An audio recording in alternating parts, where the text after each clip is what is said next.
नमस्कार दोस्तों, मेरी आज की इस कहानी का नाम है सेवा। भाभी, यह क्या तरीका है? आपको शर्म नहीं आती? माँ की इतनी तबीयत खराब है और आप आगे जाकर मायके में बैठ गई हो। नीतू अपनी भाभी प्रियंका से गुस्से में गजरते हुए बोली, कौन माँ? किसकी माँ? मैं क्यों करूँ किसी की सेवा? आपकी माँ है ना, तो आप करो ना सेवा। वैसे तो बड़ी मालकिन बनी फिरती हो, बाकी उनके हर गहनों पे, रुपये पे, पैसों पर आपका हक होता है। तो फिर बीमारी में सेवा करने का हक बहू को क्यों? वो भी आप संभालो, मैं नहीं आ रही अपने। वो भी आप ही संभालो, मैं नहीं आ रही अपने मायके से। इतनी ठंड में मुझे पागल कुत्ते ने काटा है, जो मैं आकर तुम्हारी माँ की सेवा करूंगी? कहते हुए गुस्से में प्रियंका ने भी फोन काट दिया। अब रीतू को कुछ समझ में नहीं आया कि वह करे तो क्या करे। कैसे एक साथ वो माँ को देख ले और ससुराल में पति और बच्चों को भी। और वैसे भी बेटे के एग्जाम का टाइम आने वाला है और माँ इतनी जल्दी ठीक होने वाली नहीं है। असल में ललिता जी का बाथरूम में गिरने से जोरों से पैर में फ्रैक्चर हो गया था। अब कम से कम महीना 2 महीने के लिए तो ललिता जी ने बेड रेस्ट पकड़ ही लिया था। एक तो इतनी कड़ाके की ठंड, ऊपर से भारी शरीर वाली ललिता जी को बाथरूम लाना ले जाना रोज के दिन चर्चा के काम करना अच्छी खासी मेहनत थी। और ललिता जी जब बाथरूम से गिरी तो जैसे ही नीतू को पता चला, वो भागते हुए माँ को देखने आई थी और 3-4 दिन रहने का भी उसका मन था। एक दिन दोपहर को ललिता जी से बोलकर वो अपनी अलमारी से खुलवाकर कुछ गहने निकालकर उसमें से नीतू के झुमके दे रही थी कि तभी वहां पे प्रियंका भी आ जाती है। प्रियंका को देखते ही माँ बेटी ने झटके से सारे गहने पे चादर डाल दिया। यह सब प्रियंका ने भी देख लिया। उसे बहुत ही बुरा लगा। एक तरफ से ललिता जी की पूरी मालकिन ही नीतू थी। उनके रुपए पैसे से लेकर गहने तक के हिसाब वही रखती थी। धीरे धीरे करके वह आधा से ज्यादा गहना भी लेकर चली गई थी। पेंशन के हिस्सों में वो कुछ पैसे अपने लिए जरूर लेकर जाती थी और ललिता जी खुशी से अपनी बेटी को दे देती थी। लेकिन मजाल है कि उन पैसों में से एक भी ललिता जी अपने बेटे रोहन या फिर बहू प्रियंका को दे दे। अगर कभी ललिता जी का मन होता वो घर परिवार के लिए कुछ करे तो नीतू उन्हें तुरंत मना कर देती। नहीं माँ, बहुत कर लिया आपने, भैया भाभी को खुद करने दीजिए। उनकी गृहस्थी है, वो अपना संभाले। आपको फालतू अपने पैसा खर्च करने की जरूरत नहीं है। नहीं तो उन लोगों की नजर आपके पैसे पे पड़ जाएगी और बार बार आपके ही पैसे खर्च करवाएंगे। ललिता जी की भी बेटी की बातों में आ जाती है और नीतू जानबूझकर इतनी मीठी बातें इसलिए करती ताकि ललिता जी अपने पैसे बहू बेटे पे ना खर्च कर दे। फिर क्या मिलेगा? ललिता जी के पैर का बहाना लेकर नीतू ठंड में 2 दिन के लिए बोलकर आई। 1 हफ्ते रह गई सेवा के नाम पर। लेकिन सेवा के नाम पे बस दिन भर बैठे बातें होती बंद कमरे में। और ऊपर से आए दिन कभी पकोड़े तो कभी मनपसंद के खाने का ऑर्डर ही होता रहता। घर में कोई नौकरानी रखता तो उससे प्यार से बातें करता। लेकिन प्रियंका के लिए तो ललिता और नीतू का प्यार बिल्कुल खत्म था। प्यार तो बहुत बड़ी बात है, वह तो उसे इंसान भी नहीं समझती थी। ऐसे लगा जैसे बहू ना होकर रोबोट हो, जिसको जैसे चाहो बातों करो, जैसे चाहे उसे घुमाते रहो। आखिरकार बर्दाश्त करने की क्षमता होती है। प्रियंका भी कब तक बर्दाश्त करती? इसलिए जिस दिन ललिता जी ने और नीतू ने प्रियंका को देखते ही उसके कमरे में घुसती है, कहने पे चादर फेंक दिया था, उसी दिन से प्रियंका का मन इन दोनों ही माँ बेटी से टूट गया था। ऐसा तो कोई गैर के साथ भी नहीं करता, जैसा कि उस घर में प्रियंका के साथ हो रहा था।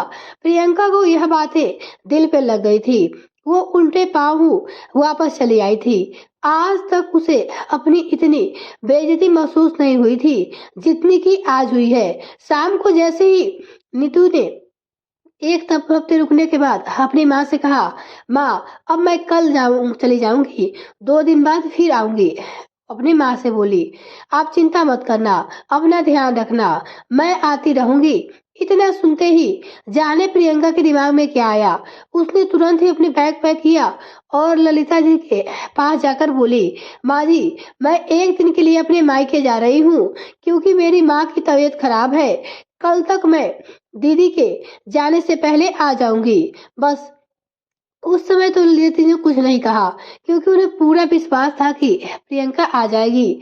लेकिन अगले दिन सुबह हो गई, सुबह से दोपहर हो गई, दोपहर से शाम हो गई, प्रियंका का कोई अता पता नहीं था। अब नीतू परेशान हो गई, उसे घर जाना था। वो फोन पे फोन प्रियंका को लगाए जा रही थी, लेकिन प्रियंका का फोन स्विच ऑफ आ रहा था। ललिता जी भी हजार गालियां देते हुए आखिरकार प्रियंका की माँ को फोन लगाती है। प्रियंका की माँ की जगह प्रियंका फोन उठाती है। जैसे ही प्रियंका फोन उठाती है, ललिता जी गजरते हुए कहती है, बहू, तुम्हारे अंदर शर्म नाम की चीज है या नहीं? तुम्हें मेरी हालत के बारे में अच्छे से पता है, फिर भी झूठ बोलकर मायके जाकर बैठ गई हो। नीतू सुबह से तुम्हारा इंतजार कर रही है, उसे ससुराल जाना है, कुछ ध्यान है तुम्हारा? नहीं माँ जी, मेरी माँ की तबीयत ठीक नहीं है, इसलिए मैं नहीं आ पाई और मुझे नहीं लगता कि जब तक माँ की तबीयत सही नहीं होगी मैं आ भी पाऊंगी। आप दीदी को अपने पास ही रोक लो। फोन स्पीकर पे था। इतना सुनते ही नीतू चपड़ते हुए अपनी माँ के हाथ से फोन ले लेती है। भाभी, ये कैसी बातें कर रही हो? आपको शर्म भी है? आप इस घर की बहू हो, कुछ जिम्मेदारी का एहसास है आपको? माँ बेड से उठ नहीं सकती, चल फिर भी नहीं सकती है।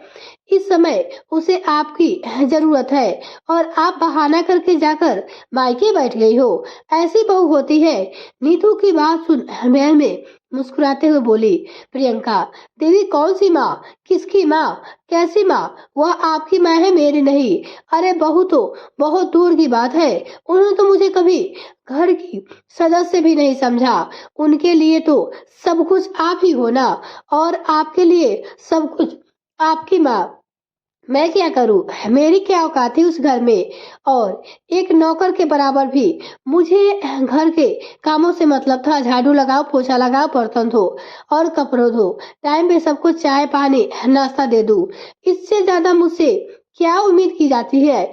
ना मैं आप लोगों के साथ बैठ सकती हूँ और ना ही बातें कर सकती हूँ, ना दुख सुख बांट सकती हूँ। और सबसे बड़ी बात, मुझसे तो आप माँ बेटी मिलकर रुपए पैसे गहने भी छुपा के रखती हो। चोर हूं ना मैं? आप मालकी हो ना अपनी माँ की, तो करो सेवा।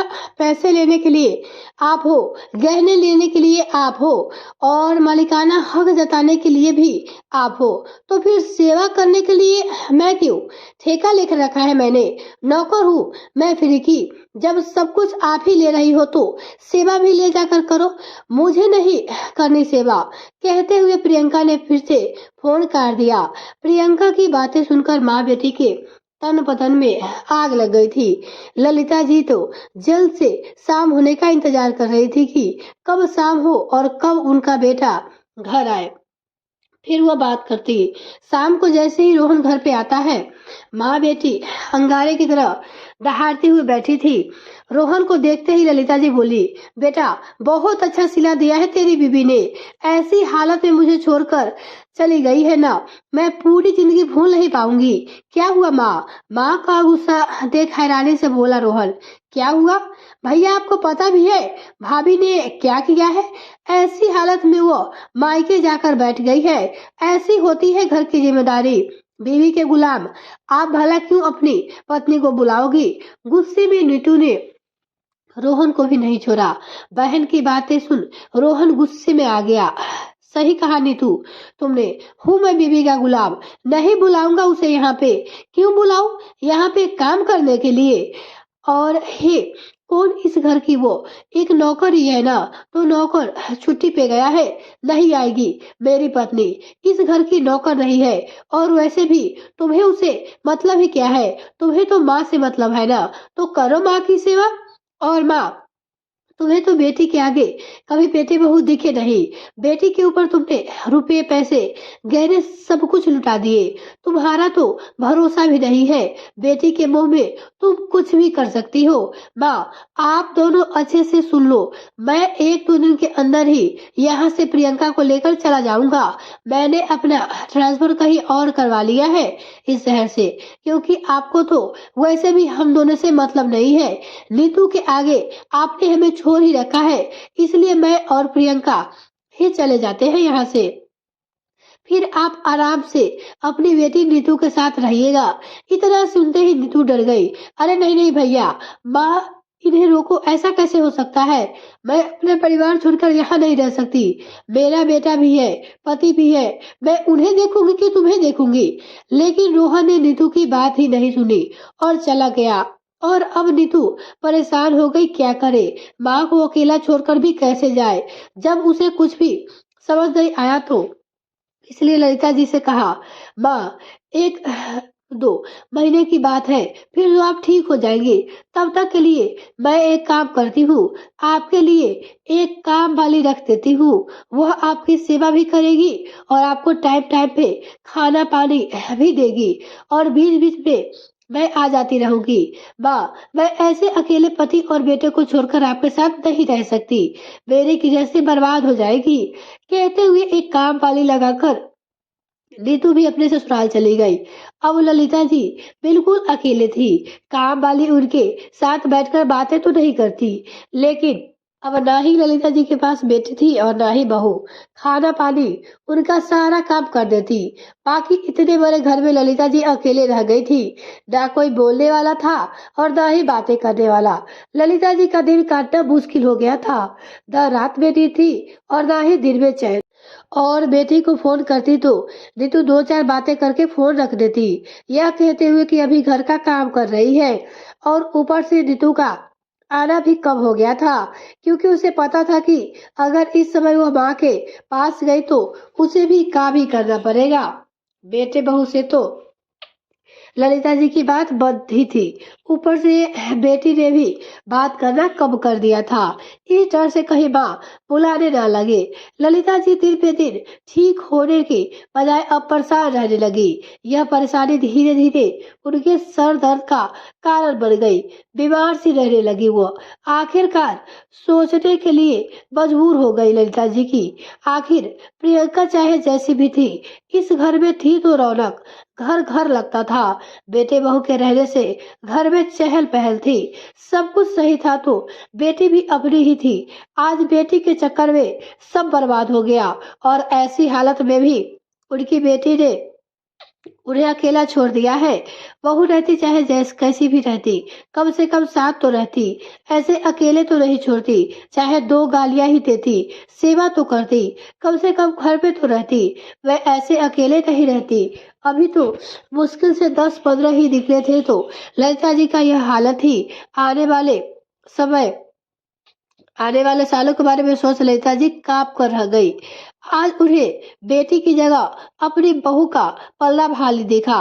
अपने बेटे और बहू की याद आने लगे। ललिता जी मन ही मन सोच लिया कि चाहे कुछ भी हो जाए, कैसे भी करके उन्हें अपने बेटे और बहू को घर वापस बुलाना पड़ेगा। ऐसी जिंदगी जीकर भी क्या करूंगी जहां मेरे आगे पीछे कोई नहीं रहेगा। काफी सोच समझने के बाद ललिता जी अपने बेटे रोहन को फोन मिलाया। बहू बेटे दोनों से ही माफी मांगते हुए उन्हें घर वापस आने के लिए बोला। माँ को रोता हुआ देख रोहन और प्रियंका दोनों ही वापस आ जाते हैं। जैसे ही ये बातें नीतू को पता चली, वह तुरंत ही मायके आ गई और माँ के पास बैठते हुए बोली, माँ क्या हो गया? हेकड़ी ढीली हो गई दोनों मियाँ बीवी की, नहीं रह पाए ना बाहर। देख आ गया ना मुंह उठाकर। माँ मैं तो कहती थी तुम अपनी अकड़ बिल्कुल कम मत करना, ऐसे ही इनकी लगाम टाइट करके रखना। बेटी की बात सुन गुस्से में आ गई ललिता जी। बस कर दी तू, बस कर, बहुत बोल दिया तुमने। देख लिया मैंने तेरा पिछले 10 दिनों से। मैं तुझे लगातार बुला रही थी, तब तो तू आई नहीं, और जैसे ही तुझे खबर मिली कि भाई और भाभी वापस आ गए हैं तो बिना बुलाए दौड़ी आ गई। अब काम नहीं है तुझे, अब नहीं है अकेला तेरा पति और बेटा। मैं सब समझ चुकी हूँ। सच में बेटी के मुंह में पागल हो गई थी। इतनी सनी तो समझ आ गई कि बहू चाहे लाख नालायक हो, लेकिन एक गिलास पानी बहू ही देगी, बेटी नहीं।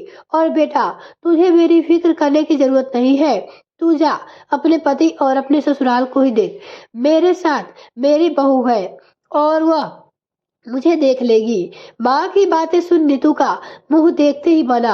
आखिरकार चुपचाप उठकर 1 घंटा बाद ही नीतू अपने ससुराल वापस चली आई। इधर नीतू के लिए चाय लेकर आई हुई प्रियंका ने जब दरवाजे पे माँ बेटे की बातें सुनी तो पहली बार सास के मुंह से अपने लिए ऐसी बातें सुन मुस्कुरा पड़ी। शायद अब प्रियंका के दुख भरे दिन बीत चुके थे। यह कहानी आपको कैसी लगी दोस्तों, कमेंट में लिखकर जरूर बताइएगा। अगर आपको ये कहानी पसंद आए तो वीडियो को लाइक और चैनल को सब्सक्राइब करना बिल्कुल ना भूलें। इसी तरीके के और सारी कहानी सुनने के लिए हमारे साथ जुड़े रहे। बहुत बहुत धन्यवाद।